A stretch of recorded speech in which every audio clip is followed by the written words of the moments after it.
నమస్కారం. Doctor B.R. Ambedkar సార్వత్రిక విశ్వవిద్యాలయ విద్యార్థులకు స్వాగతం.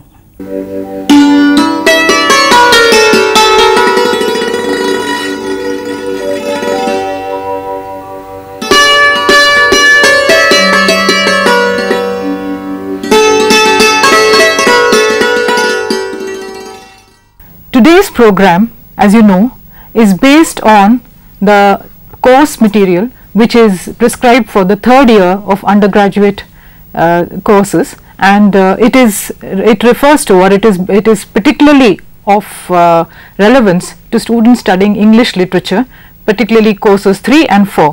Course 3, as you know, is a survey of English literature and English language, and course 4 is English poetry. This program, as usual, is divided into 3 parts.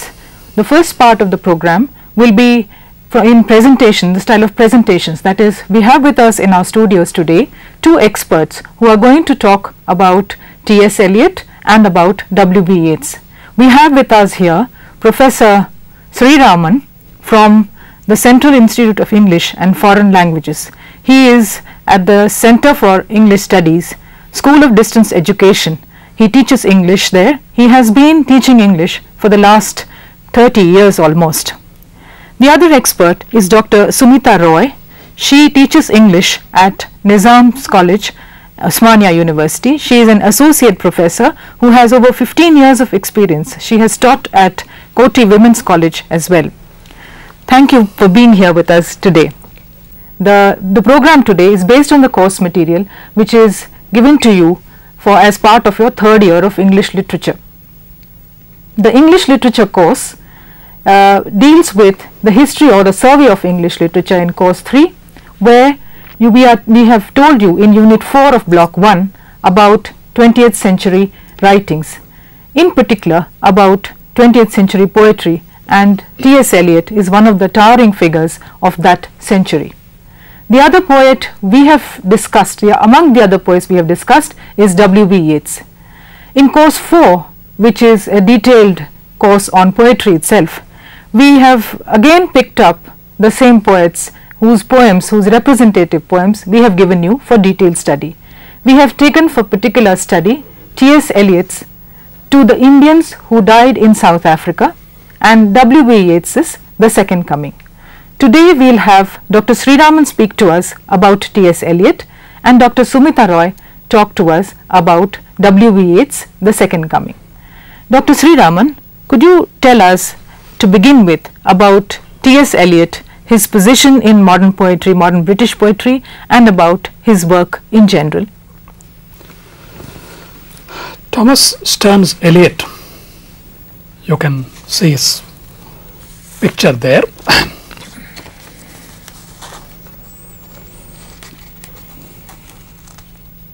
Thomas Stearns Eliot is one of the major English poets of the 20th century and one of the greatest poets of all time. He was born in 1888 and he died in 1965. His best known poems are the love song of Alfred Prufrock,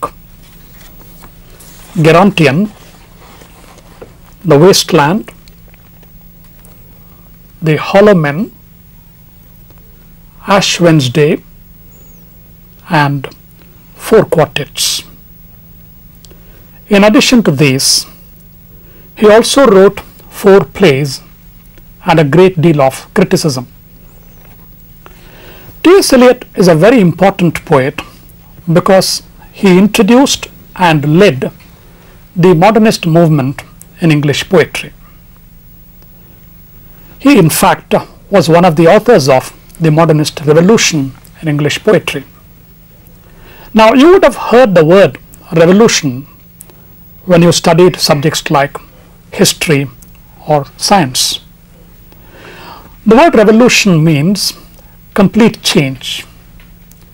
For example, when you read about the French Revolution, you would have learnt that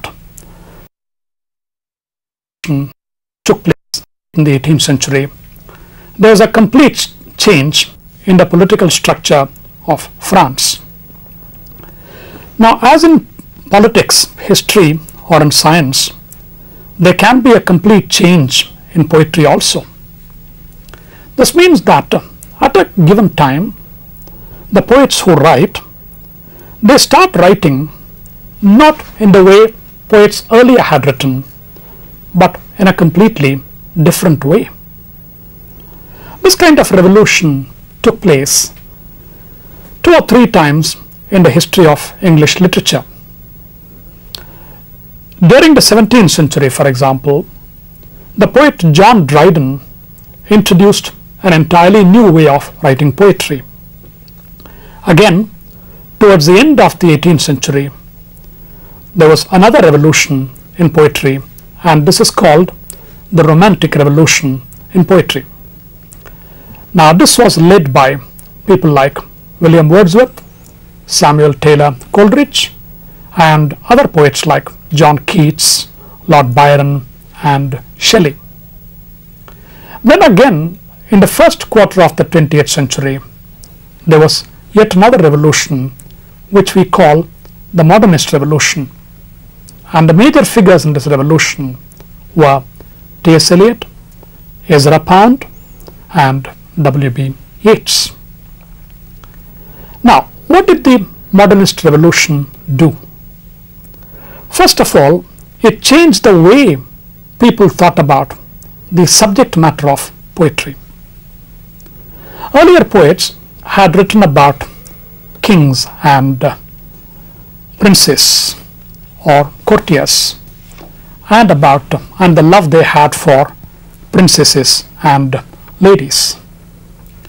Romantic poetry, the poetry of Wordsworth and others, it talked about the world of nature. It talked about peasants, shepherds, shepherdesses, and how they lived very close to nature. But the point is, in all these poems, in the hands of all these poets, all the people that they presented were romanticized. That is, all the characters were shown to have very intense feelings. Now, look at what modernist poetry did. Look, for example, at the title of T.S. Eliot's first important poem. The title is The Love Song of J. Alfred Prufrock.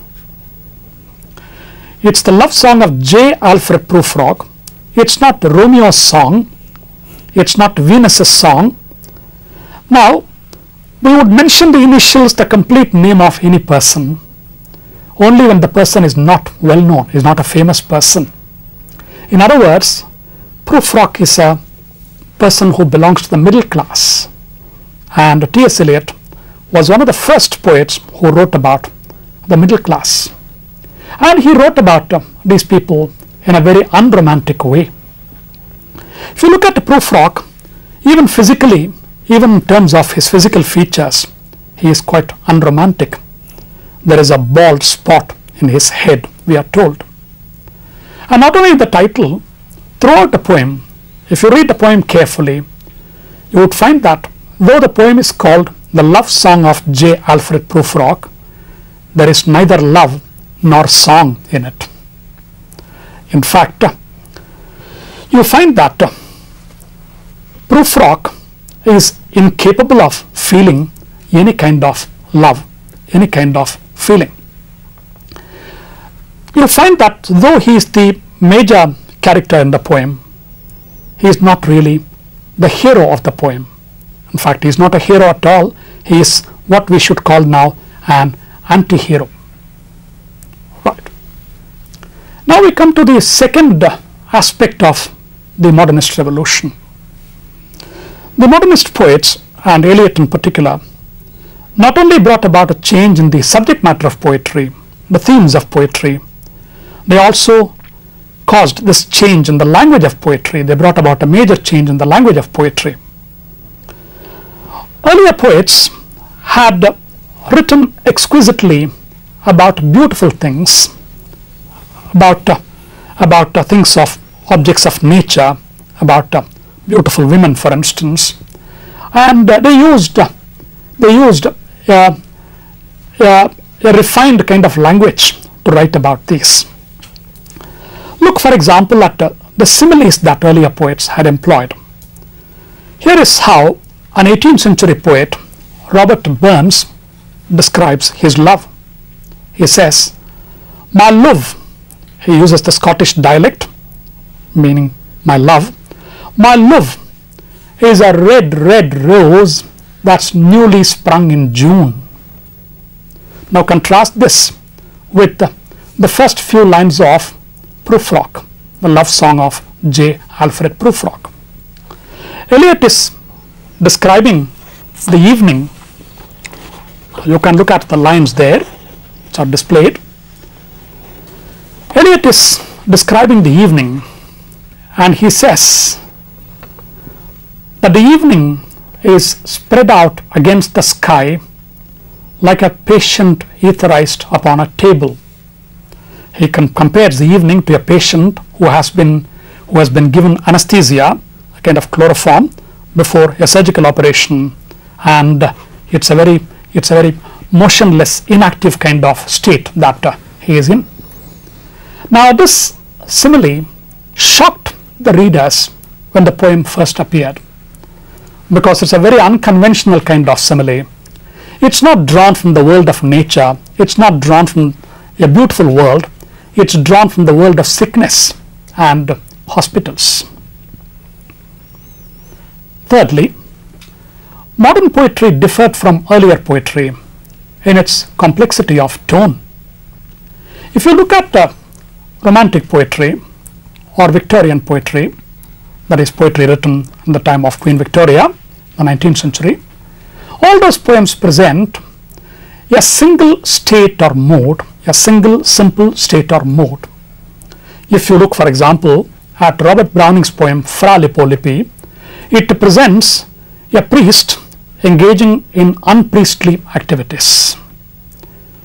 But the point to note is that there is no kind of struggle in Fra Lippo's mind. On the other hand, what the modernist poets present is always a split personality or a split consciousness. And this results in a kind of irony in tone also. Take the first few lines of The Wasteland, for example. April is the cruelest month. April is the cruelest month. Now, traditionally,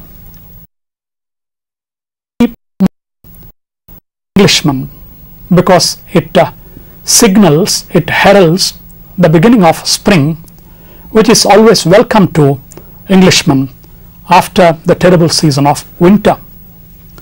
And the poets down the ages have always represented April as a very happy month. Chaucer, for instance, he begins his Canterbury Tales with a celebration of April. But to the educated speaker in the wasteland, April is a cruel month. It's the cruelest month of the year because it mixes memory with desire, memory and desire, and it breeds lilacs out of the dead land. Now, we now come to yet another aspect of modernist poetry. Modern poetry in general and T.S. Eliot in particular employ literary allusions in a strikingly different kind of way. Earlier poets, Milton for example, had used literary allusions for purposes of elucidation or for reinforcement. But Eliot uses allusions not simply for reinforcement or illustration, but for the sake of comparison and contrast. For example, in the second section of The Wasteland, describing a rich lady, the poet says, "The chairs she sat in, like a burnished throne, glowed on the marble." This reminds us immediately of the famous description in Shakespeare's Antony and Cleopatra of Cleopatra and the boat that she was sitting in when she was receiving Mark Antony.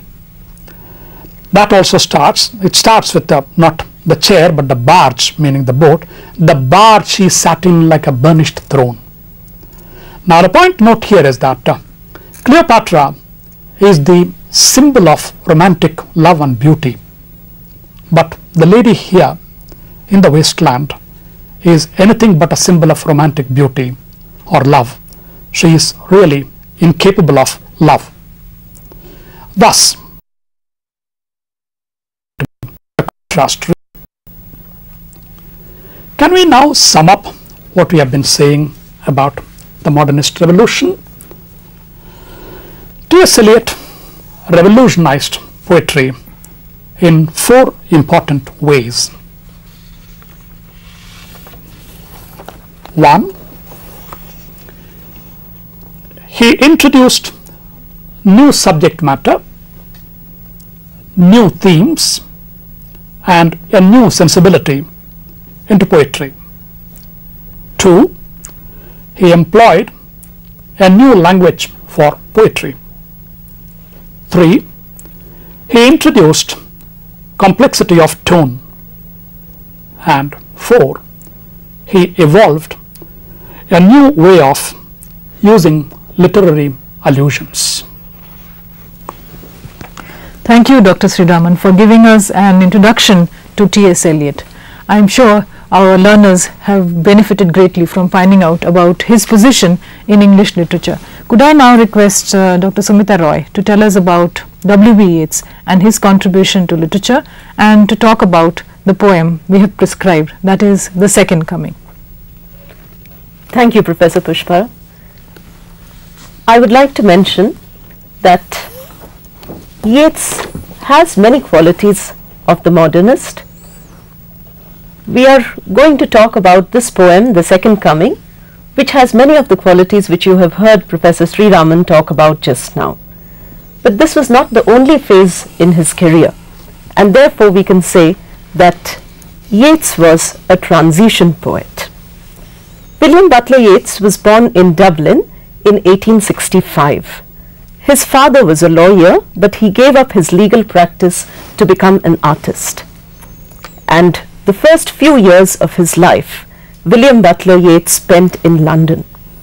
But later he moved to Ireland, to Dublin, or close to Dublin, because he was very eager to express his Irish experience in his poetry. When we talk about his poetry, there are 3 phases of his poems which we talk about. The first phase was in the Romantic tradition, where he wrote similar poems to Spenser, to Shelley and Blake. The next phase speaks mainly about his Irish experience, his Irish sensibility, and his Irish background. The Second Coming belongs to the last phase of his poems, which are mainly metaphysical, similar to the poems of Eliot and Ezra Pound. We heard the mention of Eliot's poems just now by Professor Sriraman, and this poem is very similar to that. Now, what Yeats was really trying to do is to compensate for the general loss of religious sensibility of his age. He wanted to put his own age in the perspective of eternal time, and The Second Coming is an attempt in this direction. Similar to this poem is an idea expressed in one of his volumes, and that is A Vision, which was published in 1926. This was formulated with the help of his wife. The Second Coming was written in 1919, immediately after the First World War, and a first reading of this poem gives us the impact of the war. We feel a sense of violence pervading the entire poem, but this is not the only perspective which the poem has. There are many levels in this poem. Let us talk about each of these one by one. The first 4 lines of the poems, which are now focused for you, Turning and turning in the widening gyre, the falcon cannot hear the falconer. Things fall apart. The center cannot hold. Mere anarchy is loosed upon the world. The anarchy he is talking about is not a negative symbol in the poem, because he says that anarchy has a place in the universal pattern of history. The concept of turning and turning and the reference to the gyre makes us talk about Yeats's philosophy of history. Yeats felt that history was like a revolution which begins in the form of a cone. There is an apex, a very small beginning, and the circumference increases, just like the word widening here refers to. The concept of widening implies that slowly the civilization moves further and further. It doesn't have the single pointedness it had before. And when this civilization has reached its zenith, he visualizes this in about a period of approximately 2000 years, which is where he is standing with reference to Christianity. Then the new civilization comes, which might be antithetical to the one which exists. So the word second in second coming is this new civilization. It is this civilization which is coming as a result of the ending of this Christian age. The poem is written in stanzas. I'm sure all of you have read the poem. You might have the script in front of you. You'll see that it is written in 2 stanzas. Then stanzas speak about. For instance, the major symbol in the first stanza, that of the falconer, reference to Christ, has a balancing symbol of the desert bird in the second stanza. The desert bird, usually a destructive symbol, something like the vulture. The Christ, which is a very soft symbol, and the Antichrist whom he visualizes, whom the poet visualizes in the second coming, is certainly something which is required. We must remember that almost all civilizations begin in the desert. This was what he believed in, and this was what he was expressing when he speaks about the desert birds. Then there is also the idea of the blood tide. He is talking about World War and the shock of the war when he refers to this dimmed tide. A very famous critic, Stephen Spender, has spoken about fascism here. Yeats was certainly fascistic in his leanings, many critics feel, and here is a reference to this, to the mindless upsurge of instinctive violence. It's this violence which was experienced for the first time during the First World War. Poets were shocked. We just now heard Professor Sriraman mention The Wasteland. So another poem from that point, and that is the First World War. The shock of the war found much poetic expression, and here is a very beautiful coinage by Yeats, the blood-dimmed tide. That is what he refers to. What is this blood? It is not only the external bloodshed, it is almost the destruction of an entire nation's psyche. In the second stanza, a balance to this, and that is the Spiritus Mundi. The Spiritus Mundi is similar to the collective unconscious which our psychologist Jung speaks about. For Yeats, the poet, it is a collection of symbols. It is a storehouse of his symbols. So he feels the vast image of the like Sphinx, or the second Avatara who is coming, is something which he derives from his collective unconscious, which he derives from his storehouse of images. And this he says immediately in the second stanza. He repeats the word surely 2 times. In the first two lines, he begins both the lines with the words surely. Surely some revelation is at hand. Now what he means by this word surely is that he is prophesying and he is hinting the idea of the hinting, the idea of a prophecy which is not very concrete, which is rather vague, is there in the use of the word, surely the second coming is at hand. And then immediately he visualizes this second coming. Here I would like to refer the Indian readers specifically to the idea of the avatara. In Indian philosophy, we have this concept that whenever there is a predominance of evil and there is where good is in great danger and righteousness needs to be established, some avatara comes. At the end of a yuga, at the end of an age, we have a avatara. Each avatara, if we look at them by name, the Dasavatara, if we look at them by names, we find that Yeats have been influenced by some of this, because one of our avataras has an opposite symbol to what Yeats is describing here, and the avatara comes according to the needs of the age.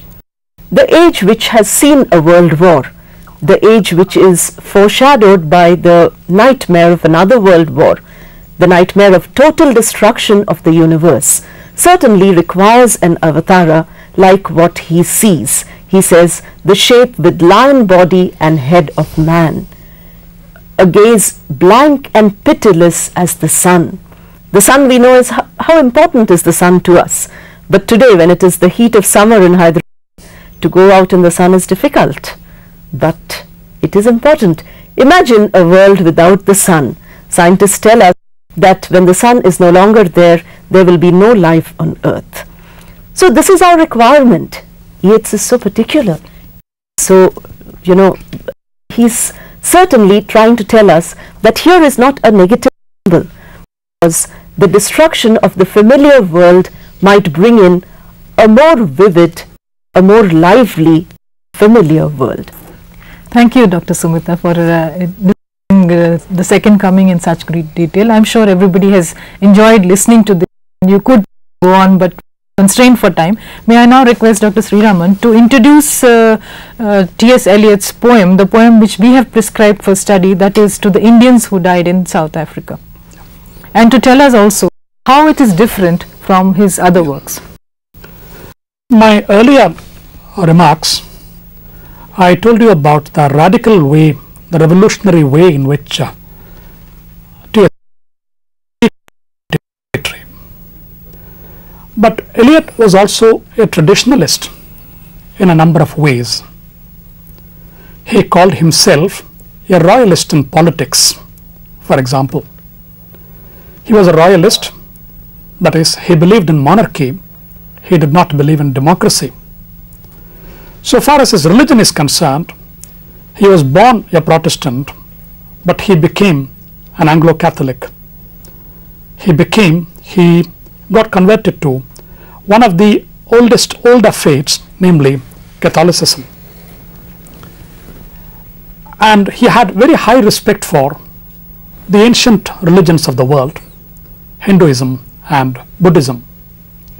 One of these sections in the wasteland is called the Fire Sermon, and that is the name of a sermon preached by the Buddha. In the last section of the wasteland, we have 3 pieces of advice given in our Upanishads. Eliot knew and admired the Bhagavad Gita, in particular the philosophy of detachment, which is advocated in the Gita. Now, that is precisely the theme of the poem that you have to study, to the Indians who died in South Africa. The Gita talks not only about detachment, it also says how we should engage in action without caring for the fruits of the action. And that is precisely the theme of the poem that we are studying. This poem, to the Indians who died in South Africa, is perhaps one of the later poems of T.S. Eliot, and as Dr. Sriraman has just suggested, it is a poem which is more traditional than untraditional. It goes back, in fact, to what might be considered kind of a romantic spirit in fact. On the other hand, in some respects it's very modern because it contrasts certain concepts of that we might have regarding certain terms like destination and destiny which it uses. The entire poem is in 4 stanzas, and you can just look at the lines. I shall show you. The poem begins with a man's destination is his own village, his own fire and his wife's cooking, to sit in front of his own door at sunset and to see his grandson and his neighbor's grandson playing in the dust together. The poet begins, as we can see, by talking about what a man imagines his destination would be back in his village amongst his own people, with his grandchildren and his the grandchildren and the neighbor's grandchildren playing together. That is how he begins the poem, and he says, one wonders how that fits in with the idea of the Indians dying in South Africa, but T.S. Eliot brings it round to the idea that he has in mind, the fact that if this is the destiny or the destination that man has planned or has supposed he would have at the end, how different it would be if he had to go away and die in South Africa, which is what has happened to the Indians whom he commemorates through this poem. He then says in the 3rd stanza, a man's destination is not his destiny. Every country is home to one man and exile to another. Where a man dies bravely at one with his destiny, that soil is his. Let his village remember, he says. We notice that he is contrasting the 2 words, deliberately putting together the 2 words destination and destiny into a single line, trying to show us that destiny as understood by the West, or as understood by the Western concept of what man determines for himself, is quite different from destiny as it is understood in the Eastern context. The man's destination need not necessarily be the destiny which he has planned for himself, so that every country becomes his home, because even though he is exiled from his own home, when he goes and dies in South Africa, that country too belongs to him, and it is this point which he is actually rubbing in when he says, let his village, let his people remember that.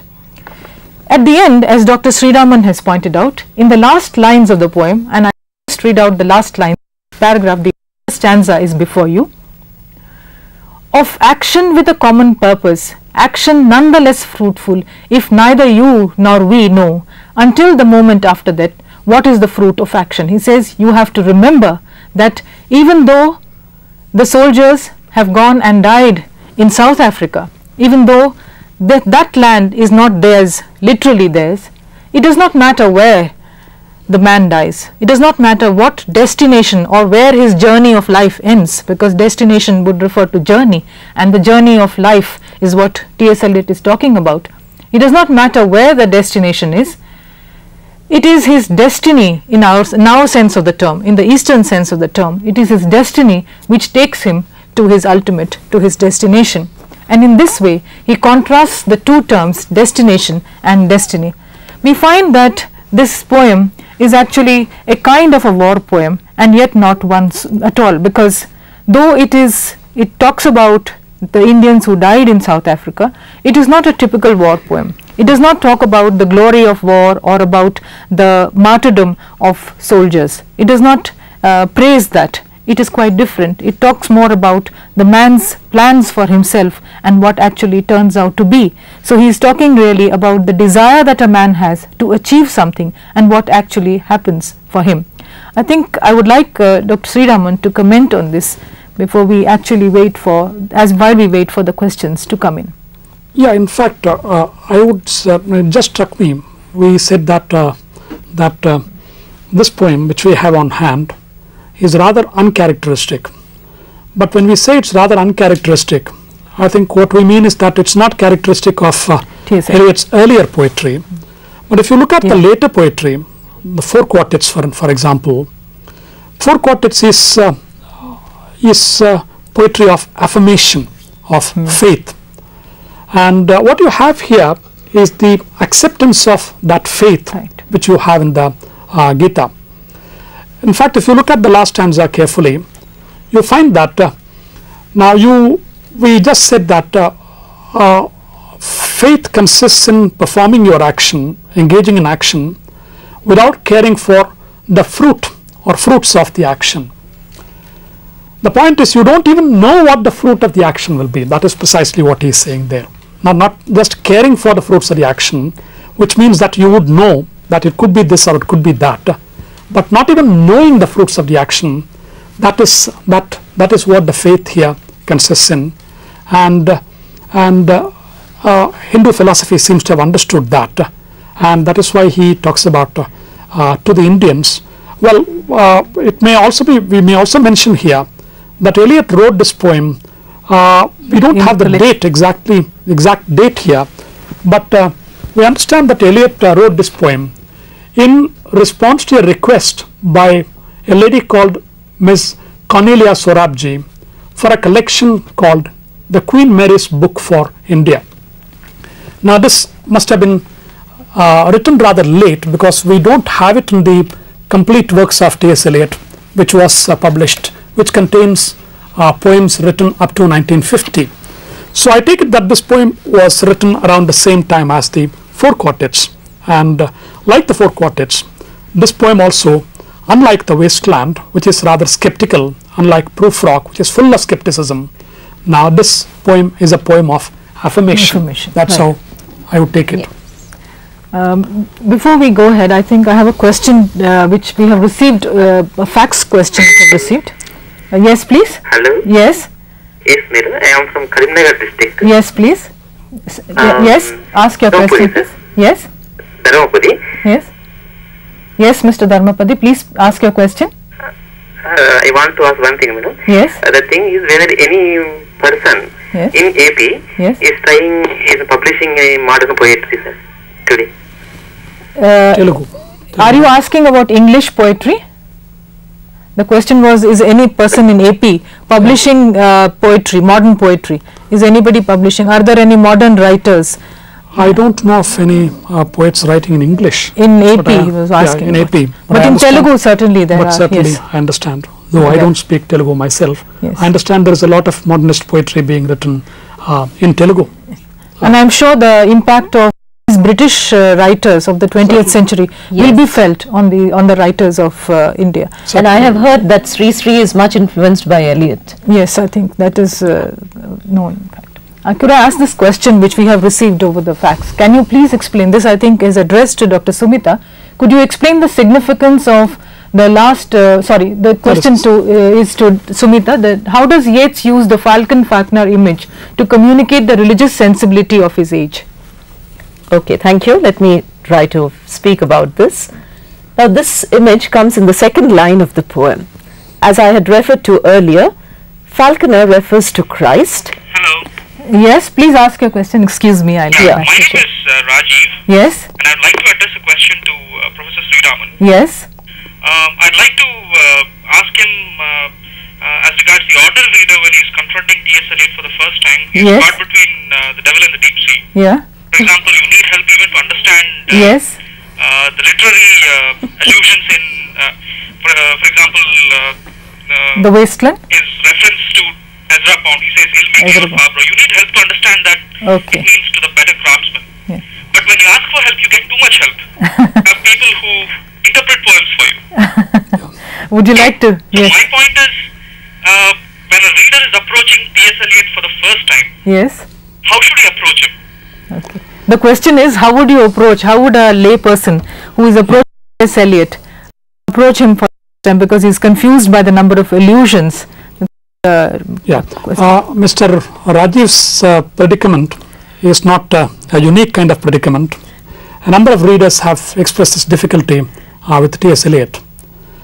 Certainly, it is true that Eliot is a scholar poet, and I would certainly agree that a thorough understanding of and appreciation of, an even fairly adequate interpretation of Eliot's poetry can come only with some kind of informed response to the poetry. But it's not as though you can't respond to the poetry at all without scholarship. One of the ways in which you can respond to the wasteland, for instance, is to respond to the different voices speaking in the poem. Who are these voices and how do they speak? Hello? And Yes. Hello? Yes, please ask your question. Give me your name first. My question is for Dr. Sumita Roy. Yes, please. The question is the rough beast Yes. a positive or negative symbol? Dr. Sumit, is it a positive or a negative image? The rough Fine. beast? Should I respond to this question first or the earlier one first?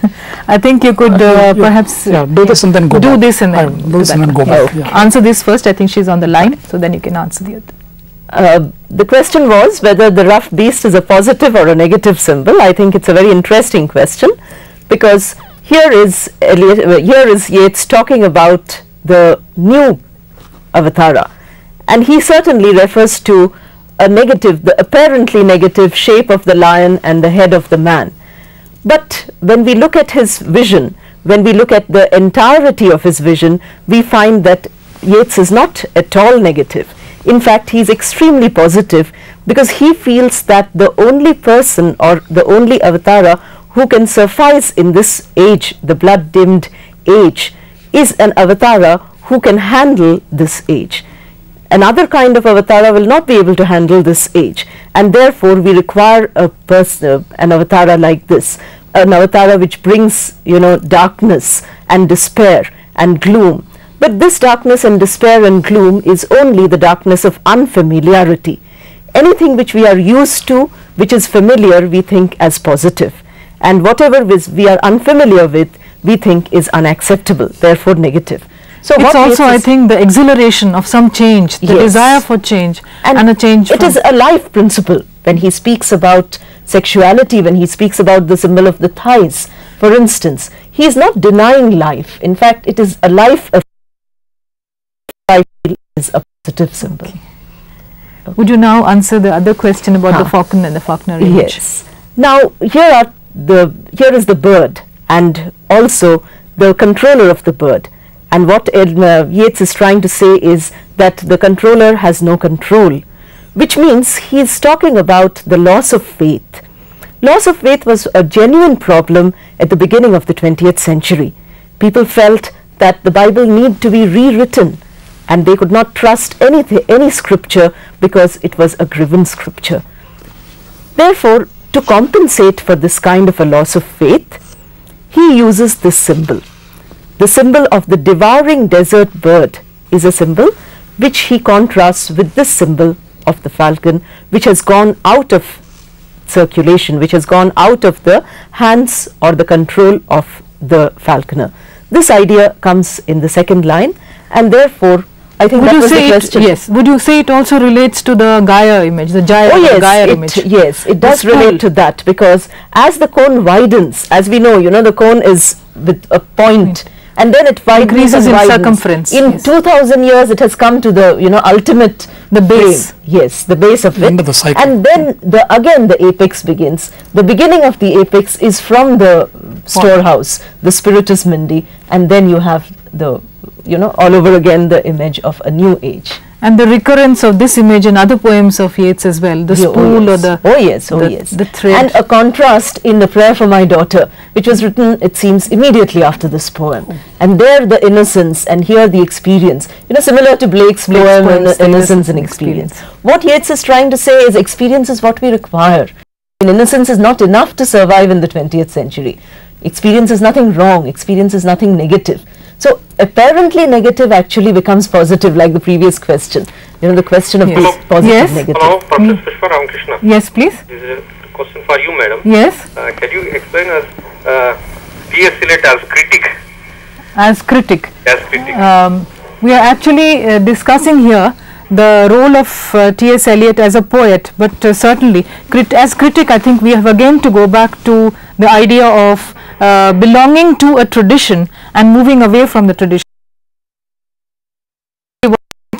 As critic also, because though we have not prescribed T.S. Eliot's criticism for detailed study or for study in our course, I think it is not out of context to mention that T.S. Eliot says, as a critic, his theory is, we have the famous essay, Tradition and Individual Talent. I think one way he talks about, one way of answering this question would be to go back to the earlier question put by the other gentleman. Yes, about him, about the scholarship and all that. Now, T.S. Eliot and that essay which you mentioned, Tradition and Individual Talent, talks about the need for the individual finding itself in tradition. But locating itself in tradition. Like Eliot himself becomes a part of tradition. Yes, one way of understanding this load of scholarship is to see that Eliot locate his own position in relation to earlier poets and earlier writers. That is the function of scholarship here. But if you would like to say something about the criticism. More than that, I think I would not like to say now, because we are specifically looking at the poetry of Eliot. Unless you would like to add. Perhaps no. I would like to go back to the question of voices here. Voices one way of responding to Eliot's poetry, especially the Wasteland, is to respond. Is to not worry about all the references allusions that he makes, but simply to look at the language and the situations they suggest, and the registers that they employ, the varieties of language that are employed. Now, we just mentioned in the earlier remarks, we mentioned section 2, which is called A Game of Chess. Now, it is true that there is a reference here to a play by Middleton, which is called A Game at Chess, A Game at Chess, where a similar situation where there is where a young lady, an older lady is playing chess. While yes, please. Yes. Madam, I have a question. Yes. All this talk of modernist poetry. Yes. I want to know how much of where we place people like T.S. Eliot and W.B. Yeats, is it right to place them purely in a literary context? Because their greatness seems to stem from the fact that they were the first people in the 20th century who explored man's consciousness in poetry. Yes, very good. You talk of the impersonal voice in T.S. Eliot's poetry. Yes. But how much is a person like T.S. Eliot beholden to somebody like Sigmund Freud, who really started all this in the early 20th century? So, can a literary student read poetry independently? I don't think may I begin by responding and then I'll hand over the question to you. I think it is never possible to read literature in isolation. I feel that personally, that one has to read literature in its context. One has to read it in its historical context, in its total context. I think literature is the influence, and literature is generally has the impact of psychology, of science, of other developments which are taking place in the age. And I think definitely, though we say that the poets belong to the modern stage, there have been influences upon them of places of developments that have taken place much earlier than their own times, and perhaps looking across their borders, the borders of their countries, which is what we have seen in the cases of Eliot and Yeats also. Would you like to add to what I'm saying? Yeah, see, it's not a question of whether you can read poetry in isolation without all these things. Hello. Yes. Just a minute, please. Okay. Yes. Hello. Yes, please ask your question. Want to know? Yes. Ask the question whether any comparative studies made between the T.S. Eliot, Yeats and others and Western poets with the Indian Telugu or Hindi poets who have got same way of thinking, same philosophy and other things. Yes, I think there have been, I don't know specific studies, but certainly there must be PhDs and doctoral and theses which have been done in this, but I do not know of any published work. But there must be unpublished dissertations, a lot of work which has been written on these two, on the impact of Eastern philosophy, Eastern thought on these writers, particularly because we have seen that it is in evidence, and those of our learners who are here, I'm sure, would have noticed it and gone ahead to study or to work on them, research on them. I'm not talking only of learners of our university, but certainly learners of Indian universities. I'm sure they have worked on it. I am not able to document this information or to talk about it specifically, but I'm sure there has been a lot of research being done on this. Would any of you be, would either of you be able to tell us about any specific? I can't.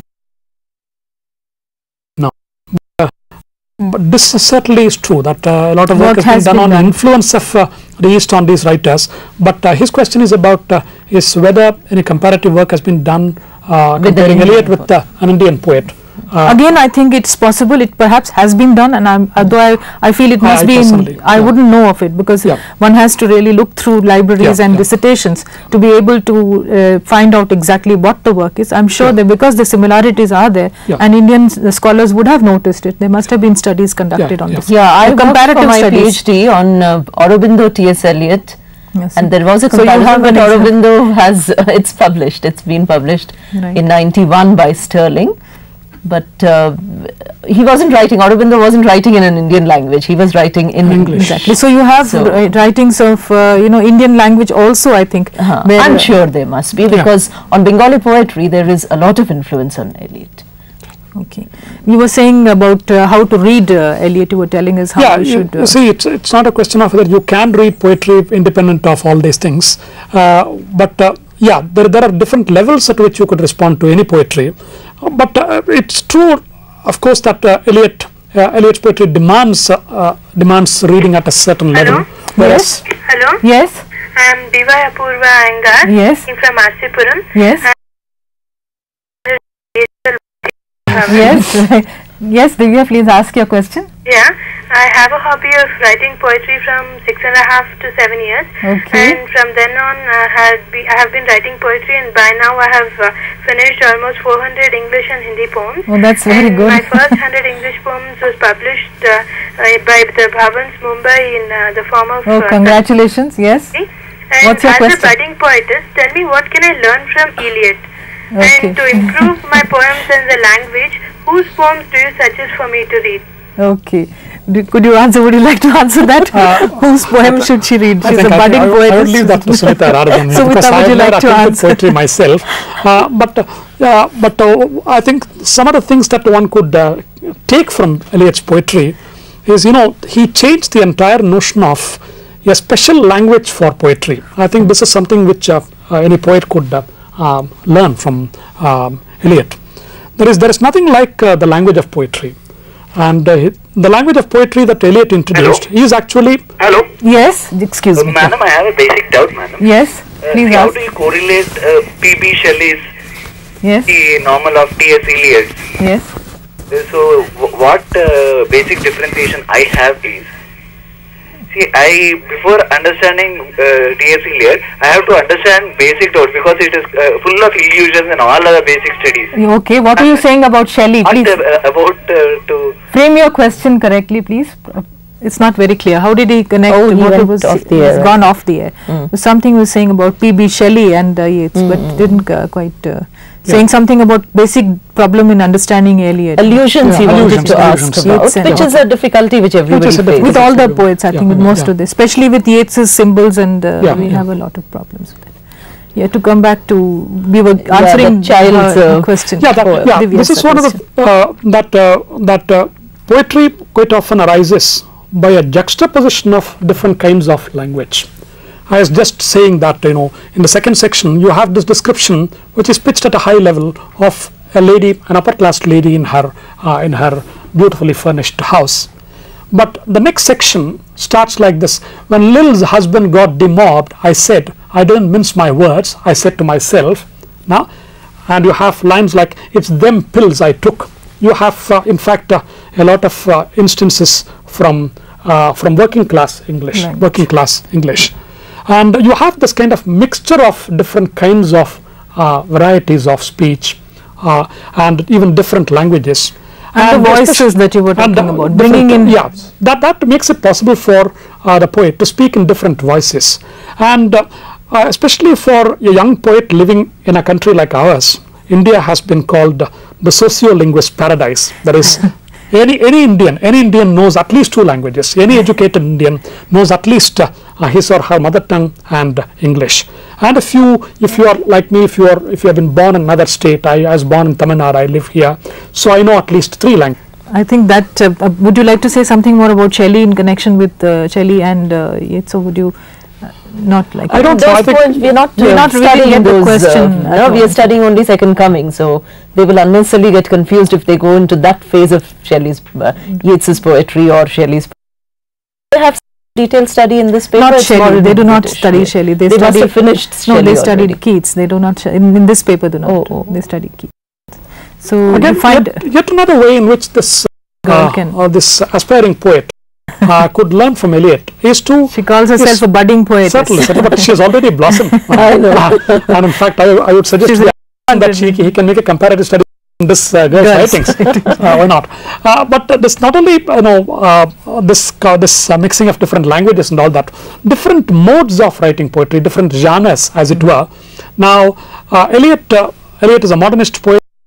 Many modernist poets wrote in free verse, but it's not as though all his poems are throughout in free verse. He makes a mixture of free verse, blank verse, rhymed verse, and all that to very great effect. And I think that should be good advice for her. Thank you, Dr. Sriraman, and thank you, Dr. for being here with us and for making this a very lively discussion on poetry and in specifically on Yeats and Eliot. I hope our audience has benefited from this discussion, because I think we have not only discussed the two poems which we are asked to do.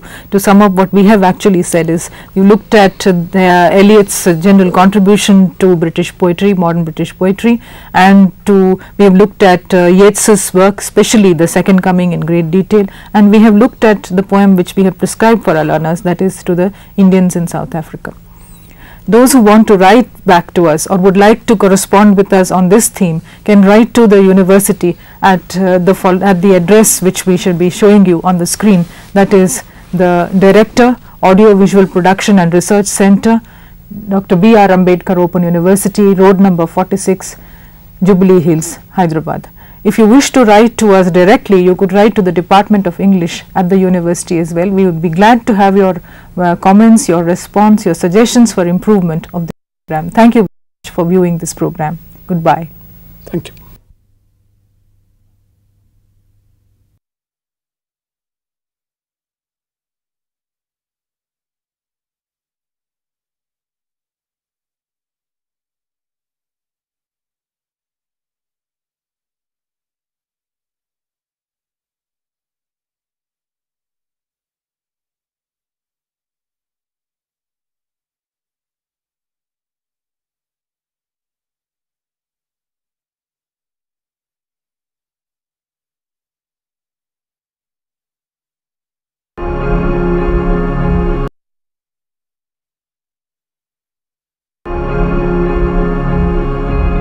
Amaravati is the people's capital, a beautiful, green, sustainable, smart city that embodies the democratic values of India. Drawing on the surrounding landscape, it is a celebration of the local culture and heritage of Andhra.